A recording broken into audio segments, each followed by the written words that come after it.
ಅಕ್ರಮ ಆಕ್ಷೇಪಿಸಿ ಕೇಂದ್ರ ಚುನಾವಣಾ ಆಯೋಗಕ್ಕೆ ದೂರು. ಎಸ್ಐಆರ್ ಬುಡಮೇಲು ಮಾಡಿರಲು ಕಾಂಗ್ರೆಸ್ ಸಂಚು. ಪ್ರಹ್ಲಾದ್ ಜೋಶಿ ಕೇಂದ್ರ ಚುನಾವಣಾ ಆಯೋಗಕ್ಕೆ ದೂರು. ಚುನಾವಣಾ ಆಯೋಗದ ಮಾರ್ಗಸೂಚಿ ಪಾಲನೆಗೆ ಆಗ್ರಹ. ಕೇಂದ್ರದಿಂದ ಭಿಕ್ಷುಕರ ನೇಮಕಕ್ಕೂ ಒತ್ತಾಯ. ಬಾಂಗ್ಲಾದೇಶಿಯರನ್ನ ರಕ್ಷಿಸುತ್ತಿರುವ ಕಾಂಗ್ರೆಸ್ ಸರ್ಕಾರ. ಕರ್ನಾಟಕದಲ್ಲಿ ನಡೆಯುತ್ತಿರುವ ಎಸ್ಐಆರ್ ಪ್ರಕ್ರಿಯೆ ಅಕ್ರಮಗಳ ಬಗ್ಗೆ ಕೇಂದ್ರ ಚುನಾವಣಾ ಆಯೋಗಕ್ಕೆ ದೂರನ್ನು ನೀಡಲಾಗಿದ್ದು, ಈ ಬಗ್ಗೆ ಪರಿಶೀಲಿಸಿ ಅಗತ್ಯ ಕ್ರಮ ಕೈಗೊಳ್ಳುವ ಭರವಸೆಯನ್ನ ಆಯೋಗ ನೀಡಿದೆ ಎಂದು ಕೇಂದ್ರ ಸಚಿವ ಪ್ರಹ್ಲಾದ್ ಜೋಶಿ ಅವರು ಹೇಳಿದ್ದಾರೆ.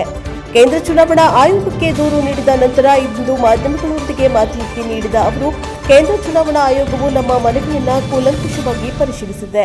ಮುಂದಿನ ದಿನ ಸೂಕ್ತ ಕ್ರಮದ ಭರವಸೆ ನೀಡಿತು ಎಂದರು. ಕೇಂದ್ರ ಚುನಾವಣಾ ಆಯೋಗದ ಮುಖ್ಯ ಚುನಾವಣಾ ಆಯುಕ್ತರು ಹಾಗೂ ಇತರ ಆಯುಕ್ತರನ್ನ ಭೇಟಿ ಮಾಡಿದೆವು. ಕರ್ನಾಟಕದಲ್ಲಿ ಕಾಂಗ್ರೆಸ್ ಸರ್ಕಾರ ಎಸ್ಐಆರ್ ಅನ್ನ ಬುಡಮೇಲು ಮಾಡಲು ಇಡೀ ಪ್ರಕ್ರಿಯೆಯನ್ನ ದಾರಿ ತಪ್ಪಿಸಲು ಸಂಚು ರೂಪಿಸಿರುವ ಬಗ್ಗೆ ಮಾಹಿತಿ ನೀಡಿದ್ದೇನೆ ಎಂದರು.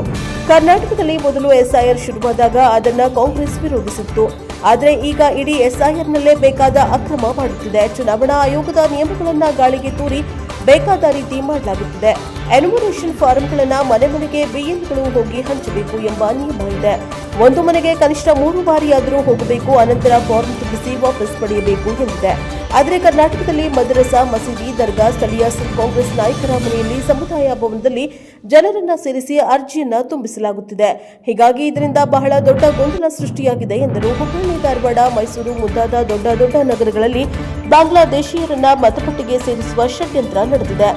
ಇದರ ಜೊತೆಗೆ ಬಿಎಲ್ಎಗಳಿಗೆ ಸರಿಯಾದ ಮಾಹಿತಿ ನೀಡುತ್ತಿಲ್ಲ. ಸಾಮೂಹಿಕವಾಗಿ ಎಸ್ಐಆರ್ ಮಾಡುವುದನ್ನು ಪ್ರಶ್ನಿಸಿದ್ರೆ ಬೇಕಾದ್ದು ಮಾಡಿ ಅಂತ ಉದ್ದಟತನ ಮಾಡುತ್ತಾರೆ ಎಂದು ದೂರಿದರು. ಸತ್ತವರನ್ನ ಡಿಲೀಟ್ ಮಾಡದಿರಲು ಸೂಚನೆ. ಯಾಕೆ ಇಷ್ಟು ತರಾತುರಿಯಲ್ಲಿ ಸಾಮೂಹಿಕವಾಗಿ ಎಸ್ಐಆರ್ ಮಾಡುತ್ತೀರಿ ಎಂದು ಕೇಳಿದ್ರೆ, ಯಾವುದೇ ಮತದಾರರ ಮೃತಪಟ್ಟಿದ್ರೂ ಅವರ ಹೆಸರನ್ನ ಡಿಲೀಟ್ ಮಾಡಬಾರದು ಎಂಬ ಮೌಖಿಕ ಸೂಚನೆ ಇದೆ ಎಂದು ಅಧಿಕಾರಿಗಳು ತಿಳಿಸಿದ್ದಾರೆ. ಸಿಕ್ಕ ಸಂಬಂಧ ತೋರಿಸುತ್ತಿದ್ದಾರೆ.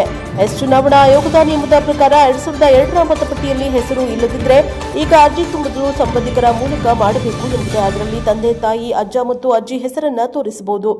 ಆದರೆ ಕರ್ನಾಟಕದಲ್ಲಿ ಮಾಮ, ಕಾಕ ಹೀಗೆ ಸಿಕ್ಕವರನ್ನ ಸಂಬಂಧ ತೋರಿಸಿ ಎನ್ಯುಮರೇಷನ್ ಫಾರಂ ತುಂಬಲಾಗುತ್ತಿದೆ. ಇದು ಕಾನೂನು ಬಾಹಿರ. ಇಂತಹ ಎಲ್ಲ ಅಕ್ರಮಗಳನ್ನು ಆಯೋಗದ ಗಮನಕ್ಕೆ ತಂದಿದ್ದೇವೆ ಎಂದರು. ಬೆಂಗಳೂರಿನಲ್ಲಿ ಸುಳ್ಳು ವೋಟ್ ಚೋರಿ ಆರೋಪ ಮಾಡಿ ಕೊನೆಗೆ ಯಾವುದೇ ರೀತಿ ದೂರು ನೀಡದೆ ರಾಹುಲ್ ಗಾಂಧಿ ಅವರು ಓಡಿ ಹೋಗಿದ್ದಾರೆ. ಅವರು ಹೇಳಿದ 27 ಜಿಬಿಎ ವಾರ್ಡ್ಗಳಲ್ಲಿ ಸಮಾನಾಂತರ ಎಸ್ಐಆರ್ ಮಾಡಲಾಗುತ್ತದೆ. ಅದನ್ನು ಆಯೋಗದ ಗಮನಕ್ಕೆ ತಂದಿದ್ದೇವೆ ಎಂದು ವಿವರಿಸಿದರು.